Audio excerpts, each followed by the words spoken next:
I froze as the dog collar snapped shut around my neck, the studs biting cold against my skin while their laughter tore through the summer air. The scent of barbecue smoke drifted past, but all I could taste was shame. "Good girl," my daughter jeered, holding up her phone. After paying her debts, after keeping a roof over her head, after 70 years of being her mother, I was nothing more than their joke in a leash. Wait, before we go any further, I gotta ask, where are you watching from? Drop it in the comments, and don't forget to subscribe.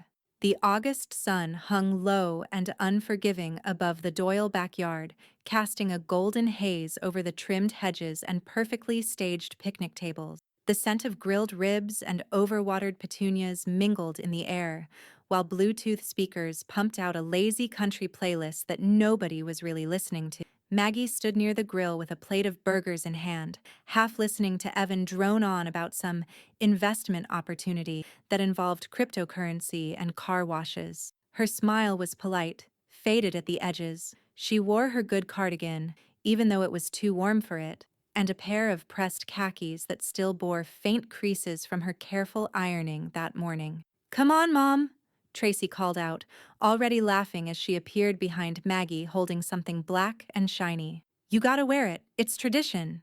Maggie turned. "What are you talking about?" Tracy held it up high like a trophy, a thick, faux leather dog collar with silver studs and a dangling tag that read, "Property of the Doyles." The kind you'd find in a novelty shop next to the bachelorette party tiaras and plastic handcuffs. "It's just a joke, Mom," Tracy insisted, already advancing. "Lighten up."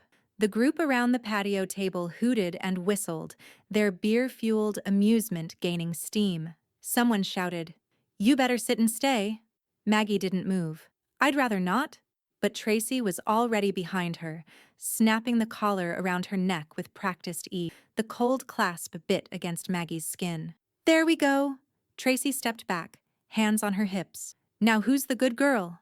Click. Evan snapped a photo with his phone, grinning like a man who thought he'd just been invited to the inner circle of a roast. Everyone laughed. Loud.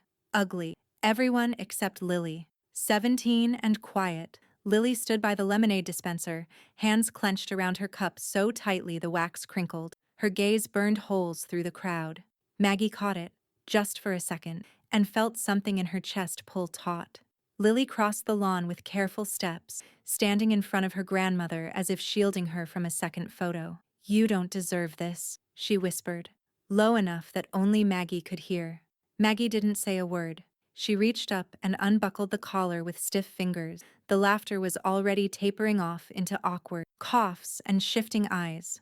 "Well," Maggie said, placing the collar neatly on the edge of the grill, "I think the burgers are done."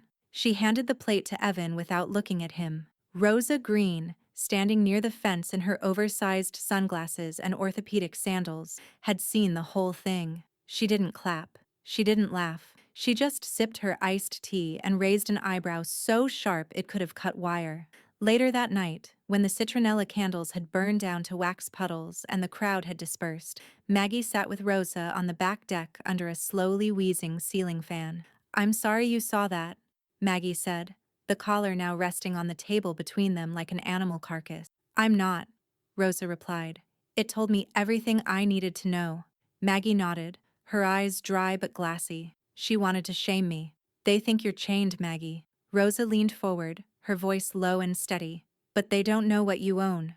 The porch light flickered above them. A breeze stirred the chimes. "I think," Rosa continued, "it's time you remind them whose leash they're really on." Maggie's lips curved, just slightly. "Let's show them," she said. From inside the kitchen, Lily watched through the screen door, her phone in hand. She had quietly transferred the photo Evan posted online. She'd already saved it, archived it, and taken screenshots of the comments underneath. She tapped record. Maggie didn't see it, but the next move had already begun.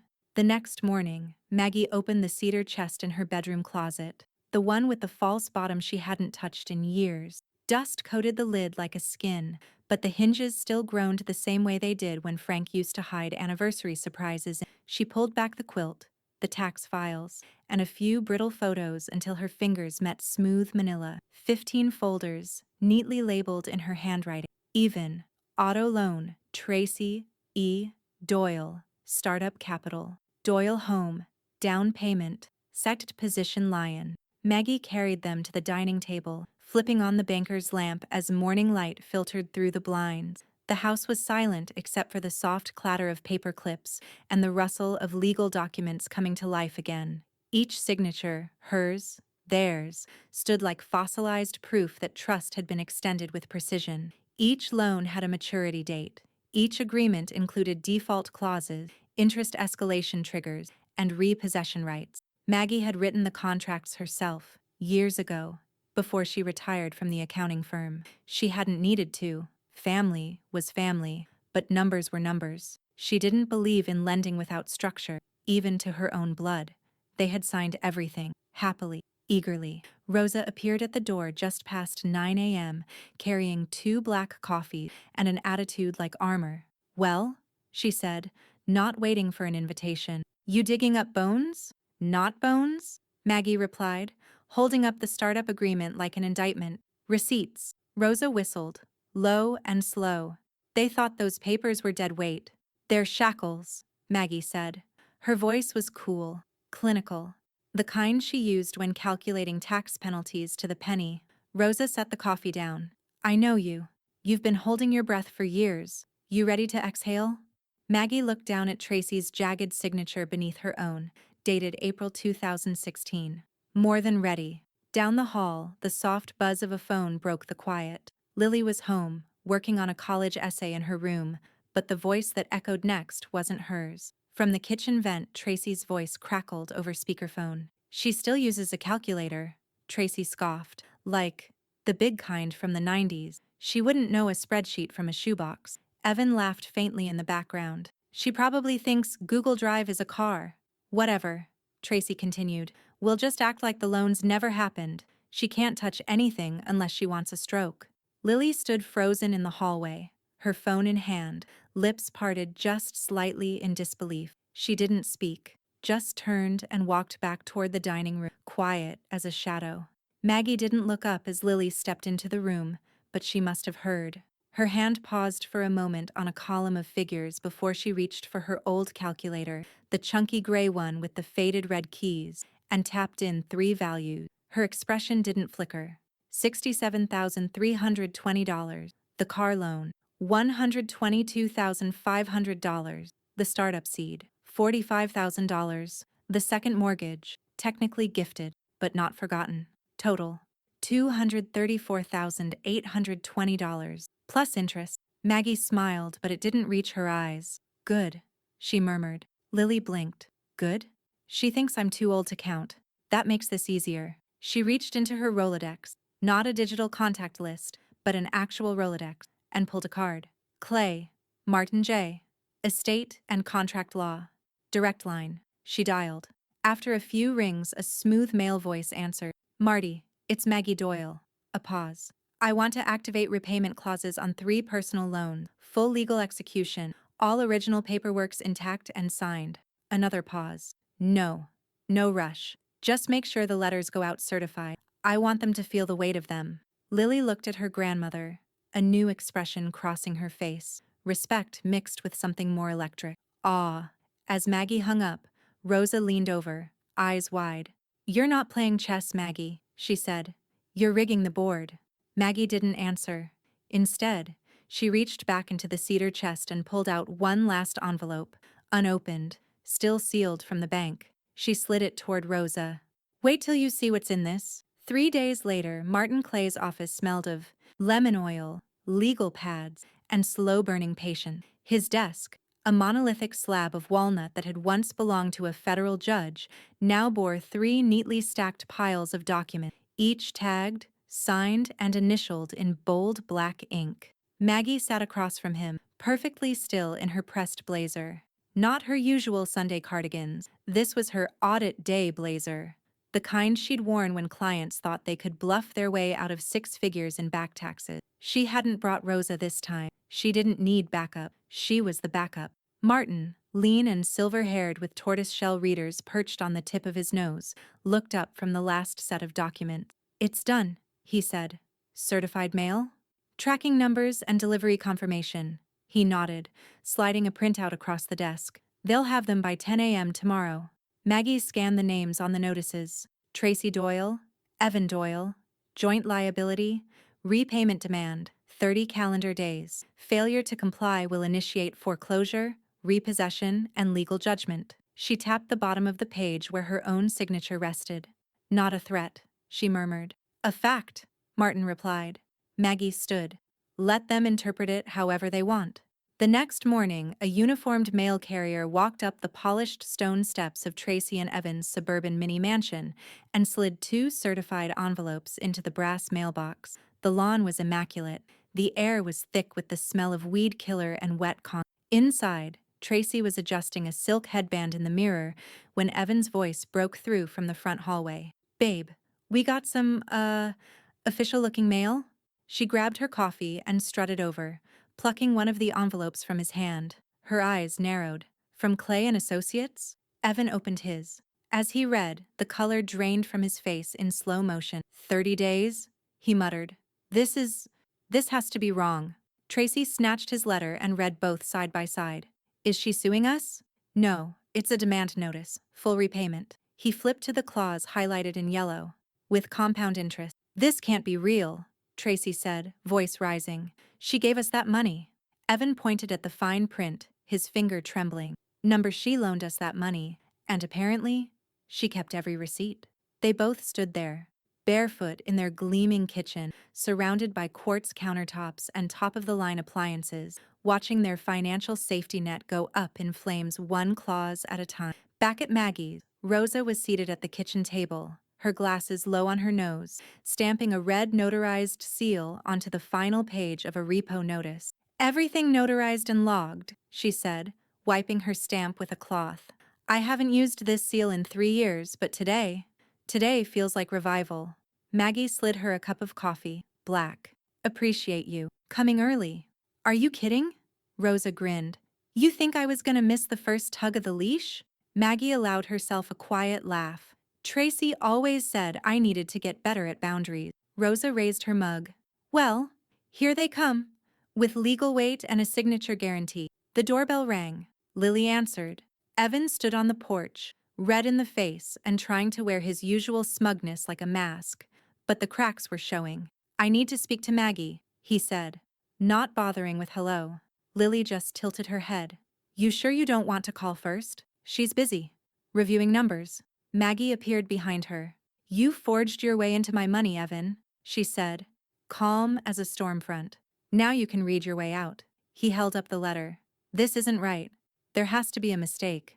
Maggie stepped forward, so close he could see the gold stitching on her cuffs. No mistake, she said. Just math. She shut the door. Evan stood there for a long beat, holding the letter like it might change if he stared hard enough. Then he turned and stormed back to his Lexus, slamming the door so hard the alarm chirped.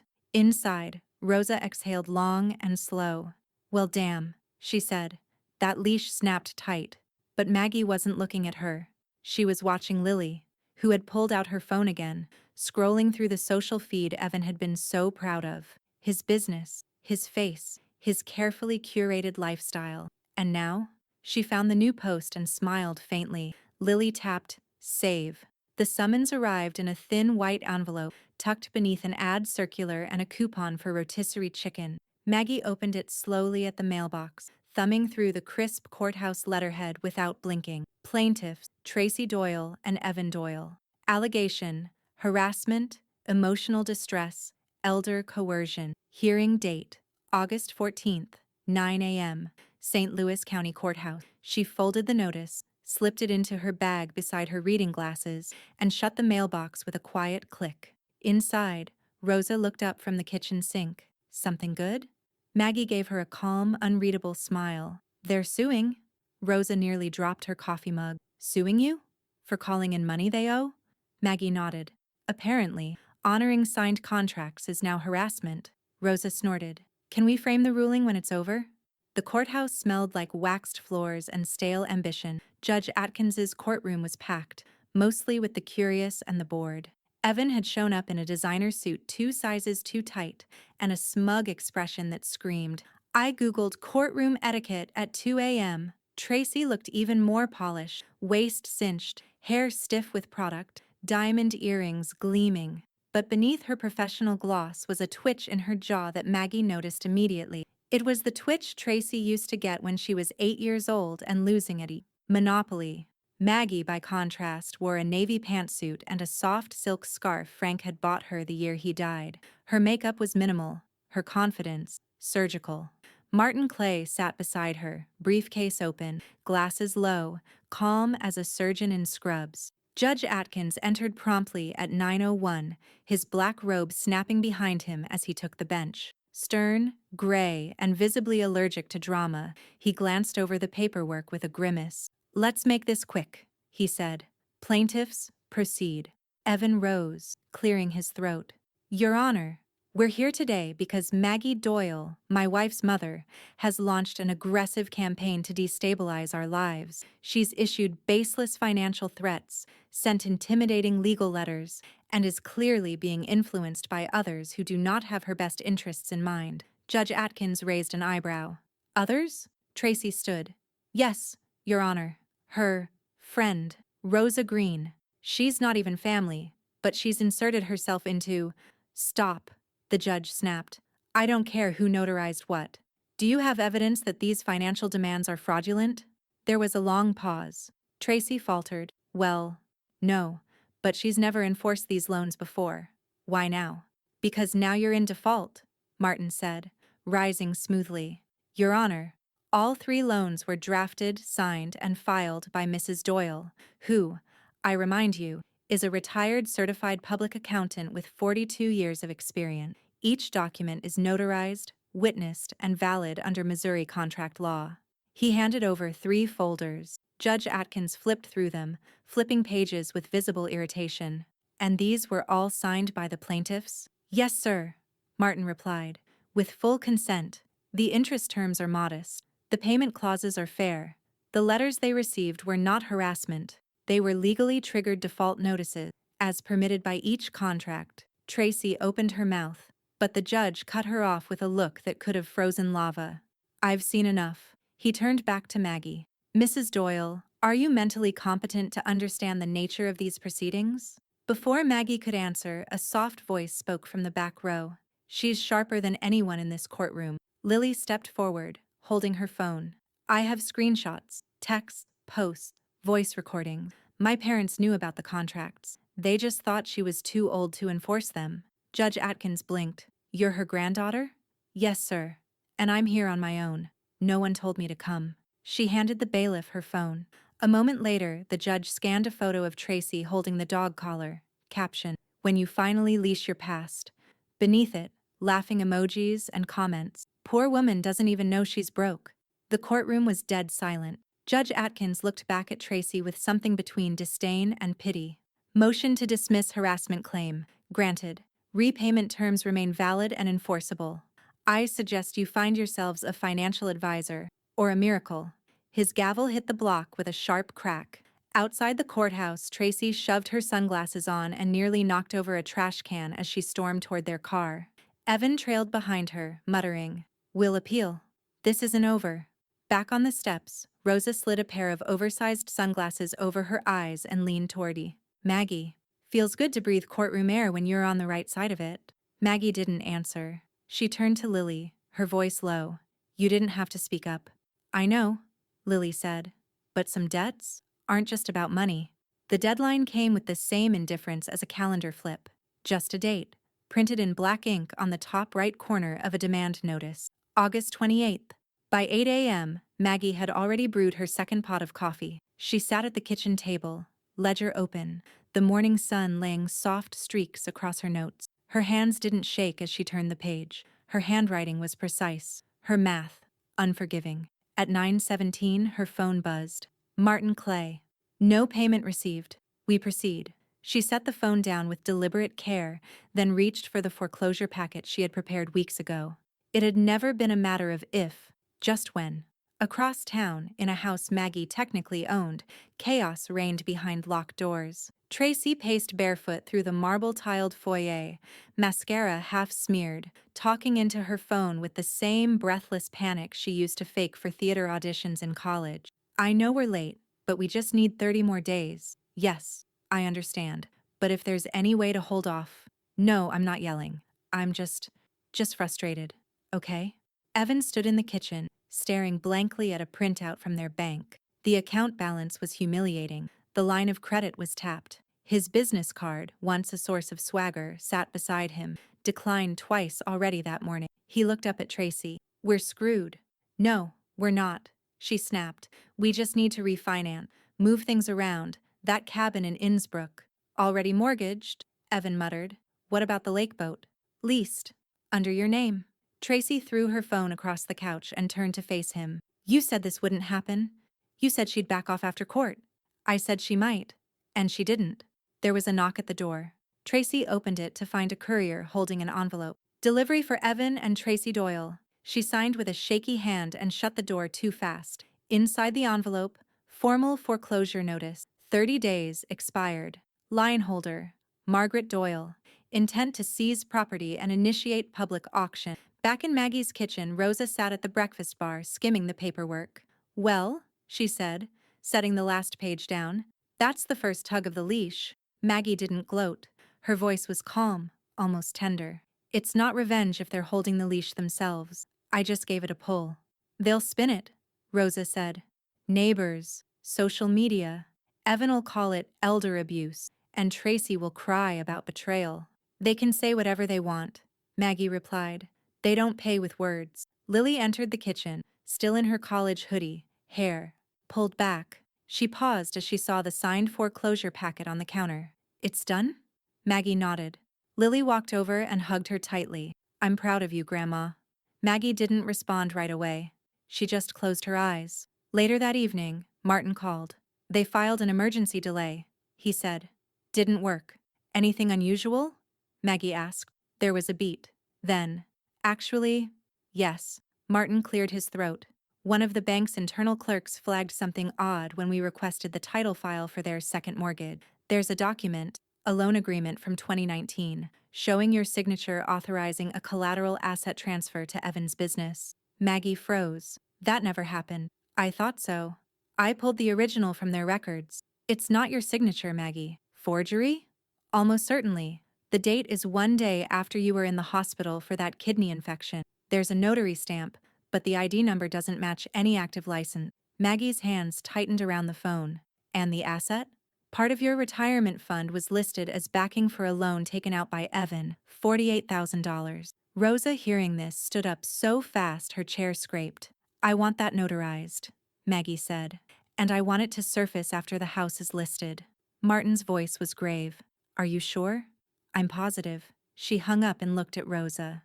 Well, Rosa said, her voice low. That wasn't a tug.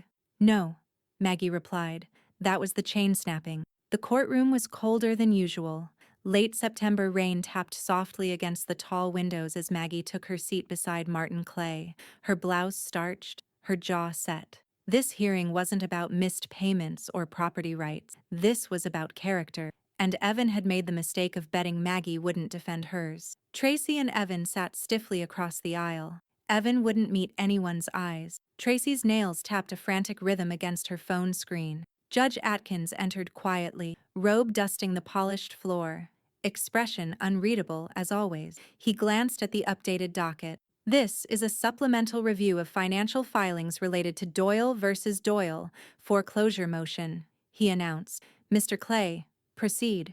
Martin stood, calm as stone. Your Honor, during the discovery process, the bank's legal team flagged a collateral transfer document submitted by Mr. Evan Doyle, which was alleged to have been signed by my client, Margaret Doyle, in April 2019. He handed a file to the bailiff, who passed it to the bench. That signature, Martin continued, is not Mrs. Doyle's, nor does the listed notary number correspond to any licensed notary in the state of Missouri. Judge Atkins narrowed his eyes at the page. Forgery? Yes, Your Honor.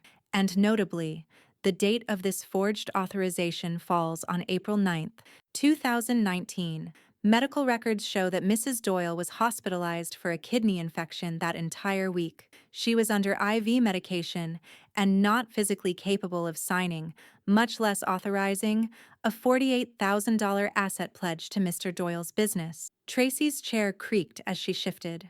Evan's eyes darted between the judge and the exit like a trapped animal. Judge Atkins looked over his glasses. Mr. Doyle? Do you have a response? Evan stood. Your Honor, I wasn't aware there was an issue with that paperwork. A third-party broker handled that loan. Maybe it was auto-signed by mistake. Martin cut in sharply. Auto-signed? Are you suggesting the bank forged your mother-in-law's signature on your behalf? Evan fumbled. No, I mean, it's possible Tracy submitted it. I don't handle all the paperwork. Maybe she thought she had Maggie's permission. Tracy's head snapped toward him. Are you seriously blaming me for this? You were the one who talked to the broker, Evan hissed under his breath. I never forged anything, she spat. Don't dump this on me because your fake business went belly up. Judge Atkins slammed his gavel once. Enough. He turned to Maggie. Mrs. Doyle, did you ever authorize this transfer? Maggie stood. Her voice didn't waver. I did not, Your Honor. I was unconscious during part of that hospital stay. Even if I hadn't been, I would never have tied my retirement to Evan's half-baked marketing startup. Judge Atkins nodded slowly. Understood. Due to the serious nature of the allegations, I'm ordering a forensic signature analysis and a financial fraud investigation into the 2019 loan. Tracy jumped to her feet. Your Honor, this whole thing is a circus. She's clearly not well. She's 70 years old and gets confused about half the things we say. Maggie didn't blink. Judge Atkins raised an eyebrow. You're asserting your mother is mentally incompetent? I'm saying she's too fragile to be making all these legal decisions. Rosa, seated behind Maggie, leaned forward and muttered, Ooh, wrong move, sweetheart. The judge leaned back. Then we'll settle it. He tapped his pen twice. Mrs. Doyle, I'm ordering a cognitive evaluation, standard battery. If you are mentally sound, the fraud investigation continues. If not, I understand. Maggie interrupted. I'll take the test this week. Tracy smirked, clearly pleased. 3 days later. A quiet, sterile office. A clipboard full of logic puzzles, memory prompts, financial hypotheticals. Maggie sat across from the evaluator, cool and methodical. She named all the U.S. presidents backward from Biden. She calculated compound interest in her head. She found every error in a spreadsheet with surgical precision. The evaluator, mid-30s, skeptical at first, lowered her pen by the end. You're not just cognitively intact, Mrs. Doyle, she said. You're the most focused retiree I've ever assessed. Maggie smiled. I know. Back in Rosa's kitchen, the phone buzzed. Martin's voice came through. She passed, with flying colors. Judge already signed off on the report. Rosa whooped. Well, that's the breaks for team arrogance. But Maggie was still. Her eyes were on the folder in front of her. She tapped it once. When the fraud investigation starts, they'll dig up everything. You ready for that? Rosa asked. Maggie closed the folder and looked up. I've been ready since they put a collar on me. Evan's phone buzzed nonstop. By the time he walked into the office Monday morning, the receptionist wouldn't meet his eyes. She just slid him a list of client calls he'd miss, each one a polite cancellation, cloaked in vague phrases like reevaluating direction or holding off for Q4. But Evan knew the truth. They'd seen the courthouse photo. Lily had posted it, subtly, artfully. On a student forum she knew several of his clients monitored. No caption, no commentary, just a crisp image of Evan sitting at the defense table while Martin presented evidence of fraud. The still frame said enough. That afternoon, one of his top clients, Westgate Homes, called to pause all future projects pending legal clarification. Translation: we don't do business with accused forgers. By Thursday, 3 more clients ghosted. His inbox dried up.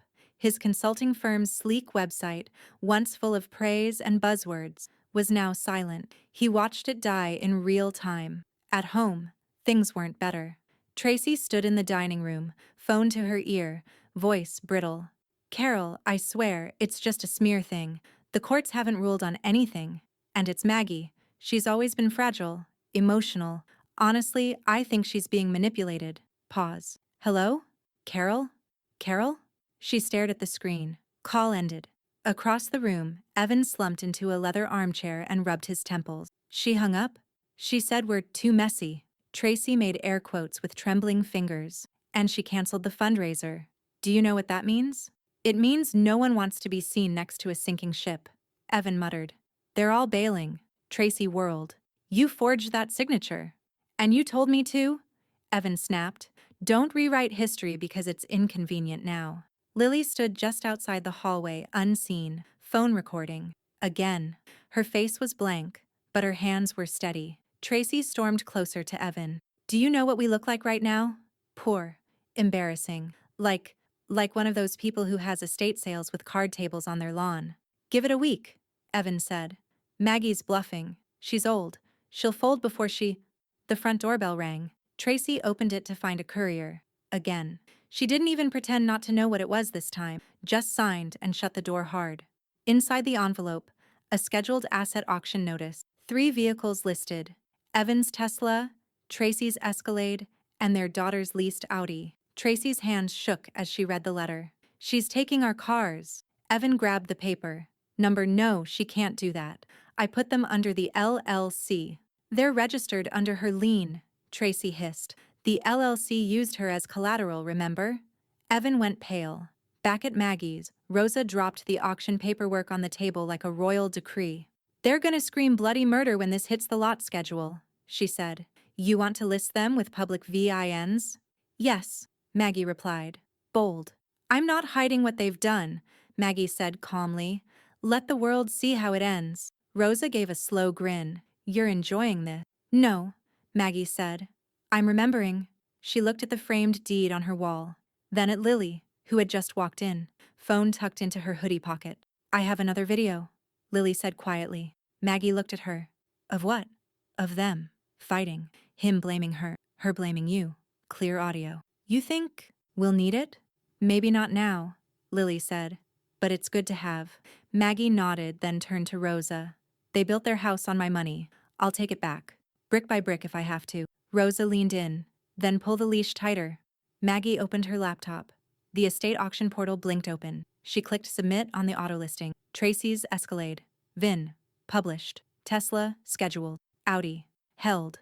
Pending proof of misuse of lease. Each listing like a match struck beneath a gasoline trail. That night, Tracy sat in bed, scrolling through Instagram. The Escalade, her Escalade, had already been tagged in a local auction preview account. A commenter joked, didn't know luxury came with liens. She stared at the screen, trembling. Then her phone buzzed. Unknown number. No voicemail. A second later, a text. They know more than you think. The flatbed trucks came at 6:42 a.m., not with sirens, not with drama, just the quiet, hydraulic groan of precision. 2 white tow rigs side by side rolled onto the polished cul-de-sac like they'd been here before. The kind of professional repossession crews that don't knock, don't ask, and don't wait. In the Doyle driveway, dew still clung to the Escalade's chrome trim. Evan's Tesla, covered in a thin layer of dust and denial, sat parked at an awkward angle across the stones. The Audi, barely used and technically under a lease Maggie had co-signed and rescinded, was up next. Inside, Tracy's scream cracked through the house like glass shattering on tile. They're taking my car! She tore down the stairs barefoot, robe flapping, her phone clutched in one hand and fury in the other. Evan stumbled behind her, half-dressed. Call the police! For what? She shrieked, yanking open the front door. They have paperwork. The tow driver calmly clipped the Escalade's front axle. Click. Whir. Up it went. Excuse me. Tracy ran down the driveway, hands flailing. This is a mistake. This is our property. You can't just take it. The driver didn't even look at her. Ma'am, this vehicle is subject to repossession under active lien execution. Legal documents are filed with the county. You can call the number on the form. I want to see a warrant, she shrieked. A neighbor's curtain twitched. Across the street, someone was already filming on a phone. Rosa leaned out the window of her parked car across the road and sipped her coffee. She didn't smile. She didn't gloat. She just nodded, slow and deliberate. Tracy turned toward her. You planned this, Rosa called back, calm as a Sunday sermon. No, honey, you signed this. The Tesla's wheels lifted off the ground next. Tracy's face crumpled. Do you even understand what this looks like? Do you know how many people on this street follow me on social media? Another tow crew member walked up with a clipboard. We need the key fobs to avoid damaging the system. If you don't hand them over, we'll bypass them. Evan's face twitched. You'll ruin the transmission. Should have thought of that before defaulting, the driver replied. Evan turned to Tracy. Give them the damn keys. I'm not handing over anything. Inside Maggie's home, Lily stood by the window, recording. Steady, quiet. The ambient sounds of Tracy's meltdown echoing faintly through the open glass. Maggie stood beside her, arms folded. She was dressed in gray slacks and a light wool sweater. Calm, undisturbed, regal in her restraint. You want to watch this part? Lily asked. No, Maggie replied. But I want it recorded. Rosa slipped through the front door and joined them. You're not going over there? She asked. Maggie shook her head. Revenge doesn't need volume. Outside, Tracy broke. Finally, she stomped toward the Tesla, keys in hand, and hurled them onto the driveway. Take it. Take all of it. But this isn't over. She doesn't win. Evan grabbed his phone and marched a few steps toward Maggie's house. I swear to God, he yelled. If you don't stop this now, I will destroy you. Legally, financially, any way I can. This isn't over. Maggie stepped into the doorway, flanked by Rosa and Lily. She didn't raise her voice. No one's destroying me, Evan, she said.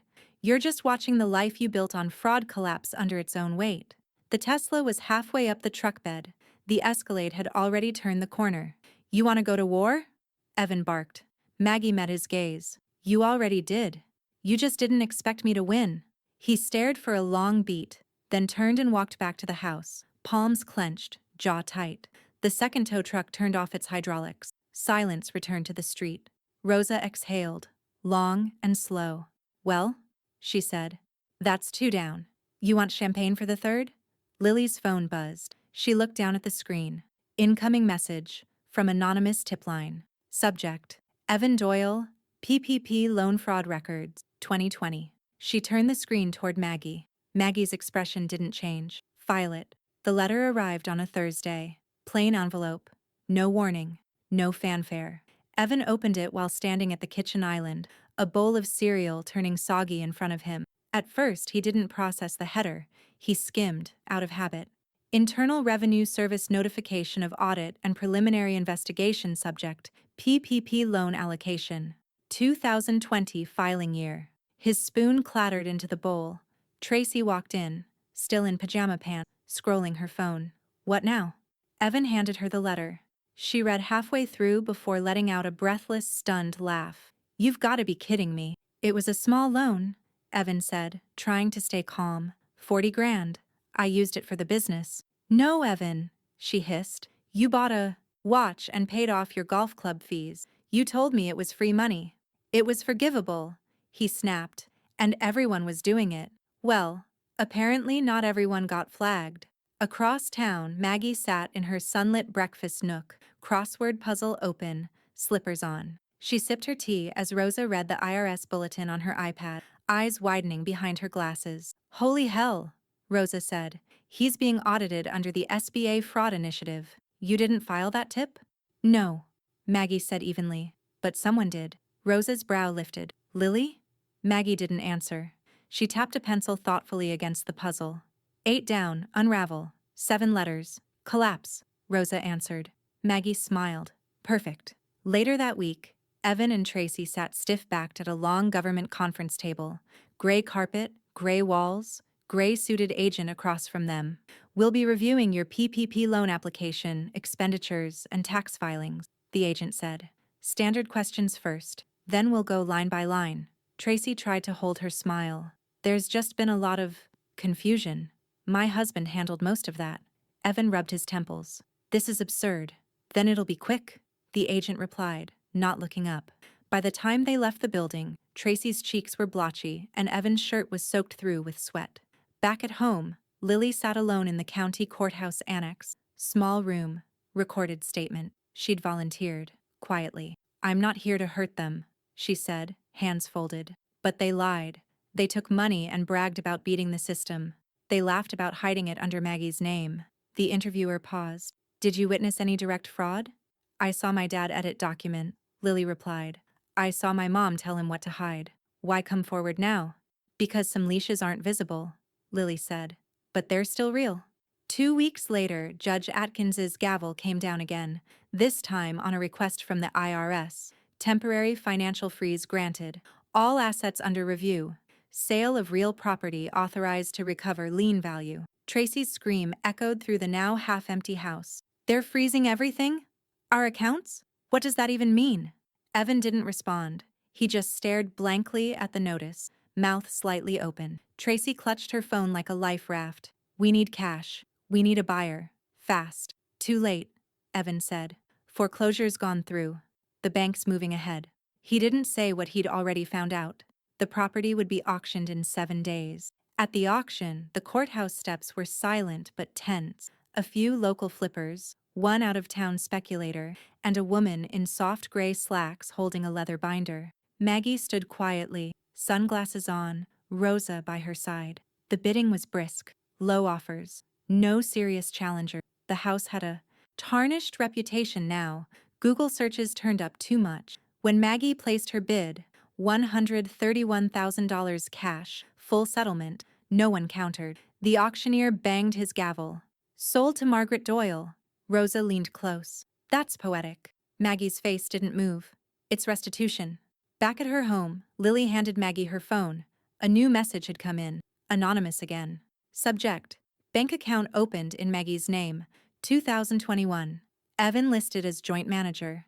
Maggie took the phone and stared at it. Rosa said, "Want me to call Martin?" But Maggie shook her head. Not yet. She opened a drawer and pulled out the original dog collar, still in its packaging, never touched since that afternoon. She placed it on the table and looked at it like it was a museum exhibit.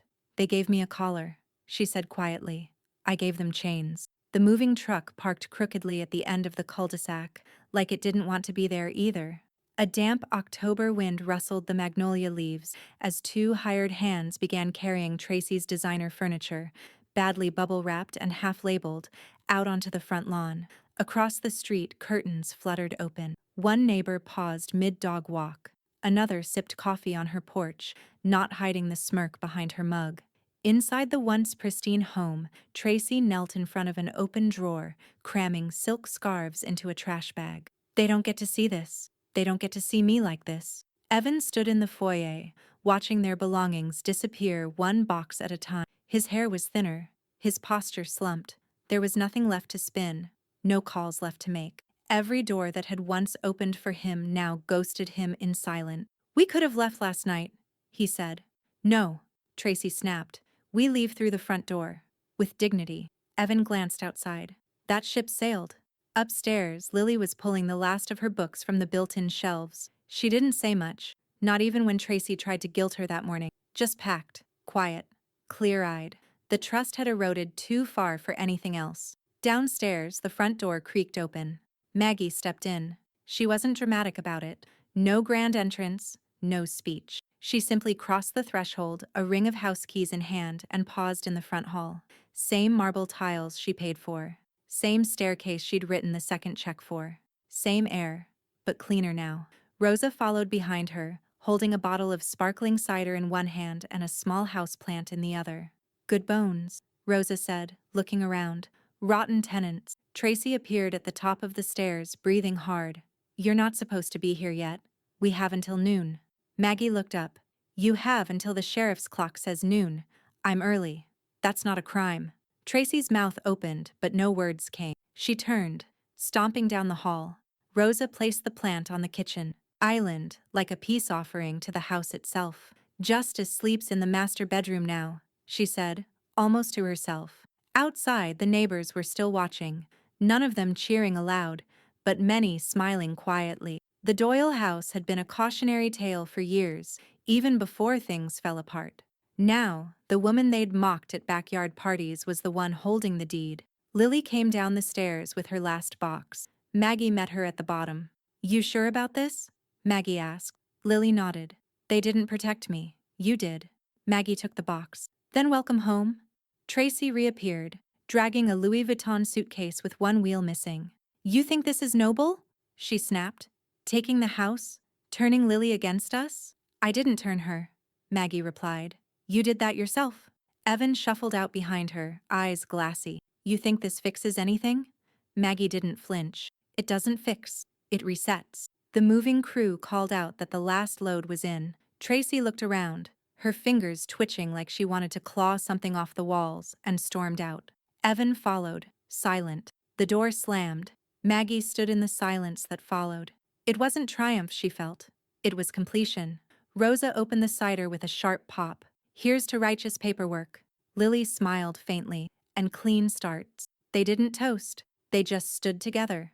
3 generations of resolve in one kitchen. Then Rosa nodded toward the hallway. You going to check the master suite? Maggie nodded once and walked toward the stairs, her footsteps echoing across the empty tile. Outside, Tracy sat in the back seat of a rideshare, scrolling her phone with trembling fingers. Every post about the foreclosure made her skin crawl. Then a private message appeared. Unknown. There's still a way to get back what you lost, but it'll cost you. She stared at it, typed, "Who is this?" and hit send. No reply. Just 3 dots blinking, then disappearing. The petition hit Martin Clay's desk like a gnat slamming into a windshield. Petitioner, Tracy Doyle. Motion, to contest the last will and testament of Margaret Doyle. Grounds, coercion, diminished capacity, undue influence. Martin barely blinked as he slid it across to Maggie in his office, a smirk twitching behind his glasses. They're trying to say you're mentally unfit, he said. Again. Maggie, now seated with the posture of someone who'd memorized every clause of her own estate documents, didn't even bother reading it. They're not contesting a will, she said. They're contesting the consequences of their own behavior. Rosa sat nearby, stirring her coffee too slowly to be casual. And here I thought getting booted out of their own house would be the last grasp. Martin tapped the top folder. Well, they filed. That means we go to court. 3 weeks later, courtroom 4C buzzed with quiet murmurs. Maggie sat in her usual seat, front row, composed, no makeup this time, just clean skin, steady eyes, and a light gray wool coat buttoned to the collar. Next to her, Lily wore a black dress shirt and navy blazer. Grown, ready. Tracy arrived late, hair slicked into a tight bun, face caked in foundation that couldn't hide the weight loss, the blotchy cheeks, or the slight tremor in her jaw. She looked both too polished and too undone, like someone trying to duct tape dignity back together in real time. Evan followed. He looked thinner too, but mostly like a man who knew better than to speak. Judge Atkins entered and took his seat with visible fatigue. This is a motion to contest the estate plan of Margaret Doyle, currently filed and notarized with Clay and Associate. Petitioner, present your claim. Tracy stood, gripping the table edge like it might flee the room. Your Honor, my mother has been manipulated by outside parties, she said. She's cut off her only daughter and son-in-law from an inheritance we were always told was ours. This change was made under duress, likely with the influence of... Her eyes flicked to Rosa and Lily, individuals who do not have her best interests at heart. Maggie's expression remained unchanged. Judge Atkins looked at her. Response, Mrs. Doyle? Martin stood before Maggie could. I represent Mrs. Doyle, he said. The will was updated 3 years ago, reviewed again 6 months ago, and reaffirmed by Mrs. Doyle last month in my office with 2 witnesses and a video record. At no point was she under duress, diminished in any way, or acting outside her own interest. He opened a folder and slid a document across to the judge. Your Honor, this is the updated will. It names Lily Doyle as the sole heir. No funds, properties, or assets are allocated to Tracy or Evan Doyle. This was the testator's explicit and repeated wish. Judge Atkins flipped through the document slowly. Tracy's voice cracked. She didn't even tell us. She made decisions behind our backs. We have a right to know when. You have a right to nothing, the judge snapped, not looking up. This isn't a charity. It's a legal will. He read for another moment, then shut the folder. I see no basis for fraud, no medical impairment, and frankly, he said, looking at Tracy now, no case. He raised the gavel. Motion to contest is denied. Bang. Tracy didn't move for a beat. Then she let out a thin gasp, barely a sound, and sank into the chair beside her, head in her hands. Evan reached out to touch her shoulder. She shoved him away. From the front row, Lily watched with something like sadness, but no regret. Maggie leaned close to Martin.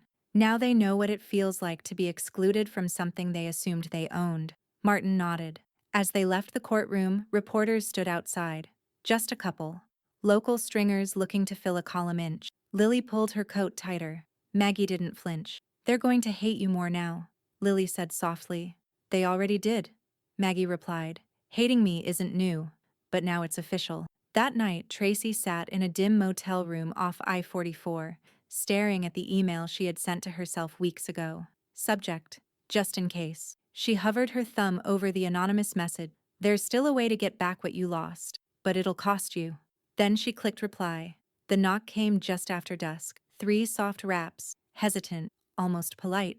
Maggie didn't flinch from the armchair where she sat, a blanket over her lap and a paperback open to the same page she'd been rereading for 20 quiet minutes. Lily, seated cross-legged on the rug with her laptop, paused her typing. "You want me to check?" "No," Maggie said.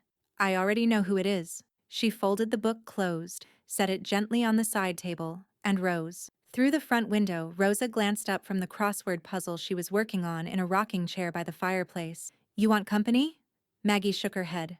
"I want quiet." She opened the front door slowly, not swinging it wide, just enough to see them both. Tracy stood in a too-thin coat, face gaunt, eyes ringed with sleeplessness. Evan stood behind her, hands in his pocket, shoulders slouched like a student waiting for detention to be handed down. Neither looked like the people who used to throw curated wine parties and correct your grammar mid-sentence. Tracy smiled faintly. "Hi, Mom." Maggie said nothing. Tracy swallowed. We know we've made mistakes, big ones, and I know we've hurt you, but everything's gone now. We're staying in a motel near the highway. Evan's business is, well, you know." Evan stepped forward. "We just want a chance to make things right. Whatever you want. Just talk to us." Lily had stepped into the hallway silently. She didn't speak. She just lifted her phone, thumb hovering over the video. Record button. Maggie looked from one face to the other. "I don't owe you this conversation," she said. "I know," Tracy whispered. "I know, but we're asking, please." The wind picked up across the porch. Somewhere nearby, a wind chime clinked softly, the kind Maggie used to keep by the garden, back when Tracy rolled her eyes at it and called it crunchy retiree nonsense. "We're not asking for money," Evan added quickly. "Yes," Maggie said quietly. "You are. You just haven't used the word yet."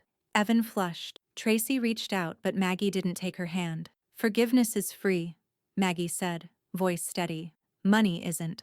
There was a long silence. "We're still family," Tracy said, voice cracking. "You always said that mattered more than pride." Maggie tilted her head slightly. "It does. But you made this about ownership, Tracy. About power. Family doesn't steal retirement funds. Family doesn't forge signatures. And family doesn't humiliate each other for sport." She looked down, not cruelly, just tired. "And when family breaks that many rules," she said, "you stop calling it family. You call it a lesson." From the hallway, Lily pressed record. The phone caught everything. Evan's shifting weight, Tracy's trembling hands, the sharp contrast between desperation and decades of damage. Maggie stepped back. "You're free to ask for forgiveness, but don't confuse that with asking for access." Then she closed the door, softly, with dignity. Inside, Rosa rocked once in her chair. "Did they actually say the word sorry?" "No," Maggie replied, walking back into the living room. "Figures." Rosa took a sip of her tea. "Well, best leash is silence." Outside, the porch creaked, then footsteps, then nothing. Back inside, Lily set her phone down. "You sure you don't want me to delete it?" "No," Maggie said. "Keep it. For history." The next day, the neighbors buzzed. Someone down the block had spotted Tracy and Evan on Maggie's porch, voices low, shoulders hunched like scolded kids. Rumor was they'd asked for a loan. Someone else said Evan had cried. By sunset, the gossip had moved from whispers to group text. "Did you hear? The Queen turned them away." Stone cold. "I respect it." About time she drew the line. And somewhere across town, in a motel room with flickering lights and one broken curtain rod, Tracy checked her email again. Still nothing. No reply from the anonymous contact. No way forward. Until finally, a new message appeared. Subject: "You still want what's yours? Meet me. One night only. No strings. Just results." The courtroom lights hummed faintly above Evan Doyle's head as the judge read the sentence. 3 years in federal custody, followed by 2 years supervised release. Conviction under Title 18 U.S.C. Section 1343, wire fraud, restitution in the amount of $48,000 plus penalties and interest. No one clapped, no gasp, just the sterile weight of law sinking into the silence. Evan didn't cry. He didn't speak. His lips parted once, like a man about to argue with a receipt, but nothing came out. Tracy sat behind him in a navy dress that still smelled faintly of dry cleaning solvent. Her lipstick had cracked by the time the gavel fell. Outside, camera crews waited for someone to say something. Tracy ducked her head, ignored their calls, and walked to the parking lot like a ghost. No one followed her. Back at Maggie's house, the windows were open. Autumn drifted in with the scent of leaves and something sweeter. Apples, maybe, or cinnamon from Rosa's attempt at a pie that had been in the oven a little too long. Maggie sat at the table, the morning paper folded neatly beside a yellow legal pad. Lily stood nearby, phone in hand, her eyes still raw from watching the live stream of Evan's sentencing. She didn't speak. She just walked over and wrapped her arms around Maggie from behind, holding her there for a long, silent moment. "He looked gone," Lily whispered. "He was gone the moment he picked up my pen and signed my name," Maggie said. Rosa entered from the kitchen, wiping her hands on a towel. "Well," she said, "that's full circle." Maggie shook her head slowly. "Number? There's one last loop." She stood, walked into the study, and returned with a leather-bound folder. On the cover, "Last Will and Testament, Final Addendum." Martin Clay's business card was clipped to the inside flap. Rosa blinked. "You're changing it again?" "Clarifying it," Maggie said. She opened the folder and slid a single-page addendum across the table. The language was brief, clean, almost poetic. "I hereby direct that 30% of my estate be donated to St. Louis County Animal Haven, earmarked rehabilitation, sheltering, and safe rehoming of abused or abandoned animals, in honor of those who wear real collars, not cruel ones." Rosa let out a low whistle. Lily stared at the clause, then laughed softly. That's perfect." Maggie didn't smile, but she looked peaceful. "They took pride in humiliating me," she said. "Now that humiliation feeds something better." Martin had already pre-approved the language. All that remained was her signature. She picked up the pen, inked her name with clean, precise strokes, then added the date in the bottom right corner. "Done," she said. Rosa reached across and poured a small glass of cider from the fridge, raising it like a toast. "To the legacy, to the animals," Lily added, grinning now. Maggie just lifted her cup. Outside, the wind picked up again. A gust blew through the hallway, rattling something loose in a drawer that had been left half open. The collar, still in its original packaging, tucked behind old Christmas cards and a yellowing takeout menu. Maggie walked over, lifted it once more, and held it in her hands. No anger now, no bitterness, just an artifact. She turned it over. Read the tag Tracy had sharpied on it 2 years ago at the cookout. "Property of Maggie." She walked to the fireplace, opened the screen, and tossed it into the flames. It curled black, then caught quickly, plastic warping, steel buckle glowing red before collapsing inward. Ash scattered into the air. Rosa leaned back in her chair, watching the fire. "Well," she said, "now that's full circle." Maggie didn't answer. She turned to the front window, where shadows lengthened across the lawn.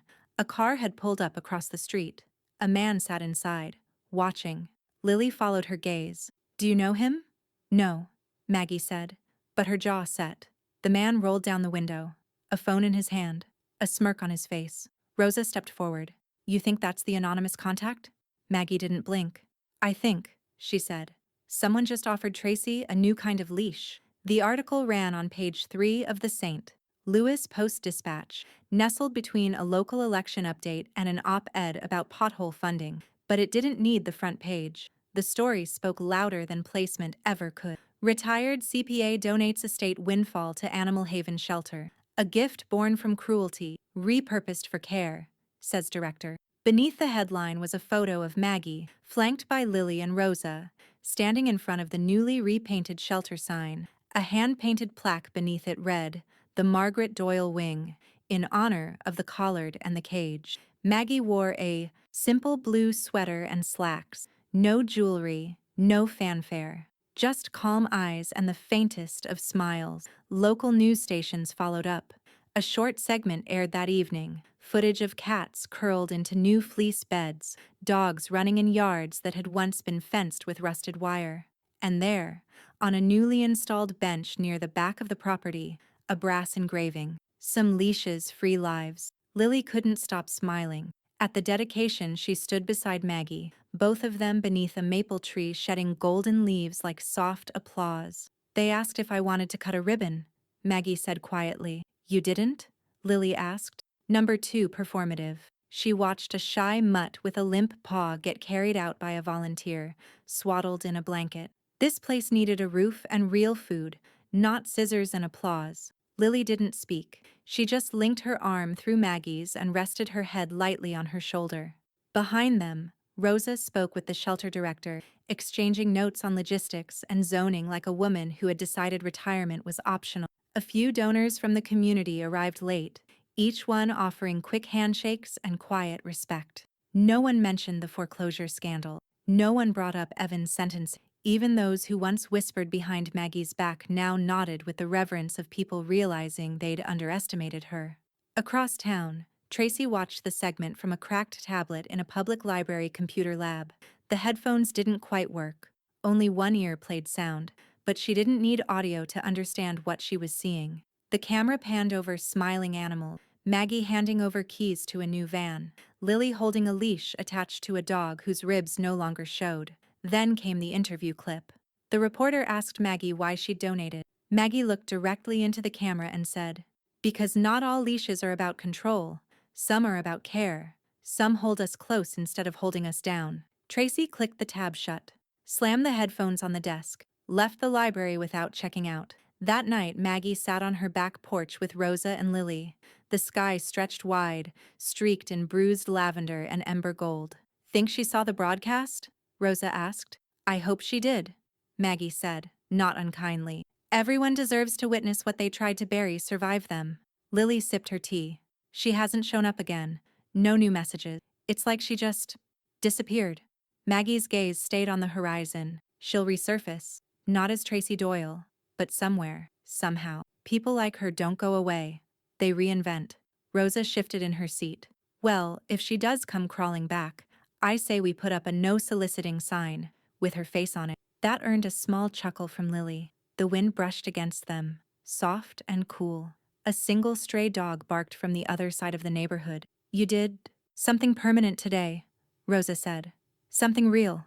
Maggie nodded once. "It's strange," she said. "For a while, I thought revenge would feel loud, explosive, final." She looked at Lily. "But it feels clean, like dust settling after the truth." They sat in silence for a long while. Then Maggie rose, stretched, and looked toward the stars. "Some leashes, free lives," she said. Rosa echoed softly, "And some choke greed." A breeze lifted the corner of the newspaper left on the porch table. The article fluttered once, then settled flat. At the very bottom was a footnote added by the editor. "Update: Tracy Doyle's whereabouts remain unknown. Last seen leaving St. Louis in a rideshare with out-of-state plates." Maggie didn't notice it, but Lily did. She picked up the paper, folded it once, slipped it into the drawer where the collar used to be. Then she closed it tight. The table wasn't fancy. No crystal, no linen napkin, just thick ceramic plates, hand-me-down wine glasses, and bowls of roasted vegetables that Rosa had insisted on, doctoring up with real butter, not that margarine trash. Maggie lit the final candle, its flickering glow catching the edges of the framed deed that hung in the hallway. Centered now, no longer tucked behind a bookshelf or crowded by photos that didn't earn their place. The house felt different, not quieter, just calmer. Rosa poured a little red into each glass and set the bottle down with a satisfying clink. "Well, if this isn't the definition of a victory meal, I don't know what is." Lily grinned. "It's better than any restaurant. No menus, no noise, just peace." They sat, passed bread, scooped potatoes. Maggie didn't speak for the first few minutes, content to listen to the hum of a house at ease. A real hum, not the strained silence of resentment, but the gentle rhythm of women who had earned every inch of their place at the table. After the second bite of rosemary chicken, Lily looked at Maggie and said, You didn't just give me an inheritance. Maggie raised an eyebrow. You gave me something way harder to pass down, Lily said, her voice soft but certain. You gave me strength. Maggie took a slow sip of her wine. Strength isn't a gift, she said. It's a decision. Over and over again, even when it hurts. You made it look easy, Lily said. No, Maggie said, her tone gentle. I made it look possible. Rosa leaned back in her chair, arms folded across her chest. Well, for what it's worth, you didn't just win, Maggie. You rewrote the rules, quietly, elegantly, and permanently. Maggie glanced toward the hallway where the framed deed caught the candlelight like a medal hung on a soldier's chest. I don't need them to remember my name, she said. I just needed to remember who I was before they tried to take it from me. They ate a little more, talked about nothing, laughed about the way. Rosa tried to substitute wine with grape juice once and fooled no one. The air was clean. The peace wasn't performative, it was lived in. After dinner, Lily cleared the plates while Maggie stepped out onto the back porch. She stood under the wide Missouri sky, the stars coming out one by one like old friends. She heard the screen door creak behind her. Rosa joined her with 2 mugs of hot cider. I almost asked you earlier, Rosa said, handing one over. Now seems like the right time. Asked me what? If you'd do it all again. Maggie didn't answer right away. She looked out at the yard, where a wind chime rang softly near the old lilac tree. No, she finally said. I wouldn't do it again. I'd do it better. I'd speak up sooner. I'd document more. I'd believe myself when I knew something was wrong. Rosa nodded. Still, you came out the other side. Maggie smiled faintly, barefoot, bruised. But yes, whole. They stood in silence as the wind moved gently across the yard. A moment later, Lily joined them. She leaned against the porch railing, arms crossed, eyes content. I don't think I ever saw what love really looked like until all of this, Lily said. Not the loud, messy kind, the kind that holds steady, that builds safety. Maggie put an arm around her shoulders. Respect, she said softly, is the only leash that holds. Everything else just snaps when it's pulled. Inside, the candlelight flickered in the kitchen. It reflected off a small photo frame beside the deed, one that showed Maggie, Lily, and Rosa standing in front of the shelter's new wing. It had been placed there deliberately, not for display, for memory. Later that night, after Lily had gone to bed and Rosa had retreated to the guest room with a crossword and a stubborn reading lamp, Maggie stood alone in the doorway of her study. She reached into the drawer where the collar used. Now, there was nothing there, just space. She smiled, then turned off the light. As she walked down the hall, the words rose in her mind, not spoken, but fully formed, final, and deserved. They laughed as they collared me. I ended laughing last, with the leash in my hand. X mark.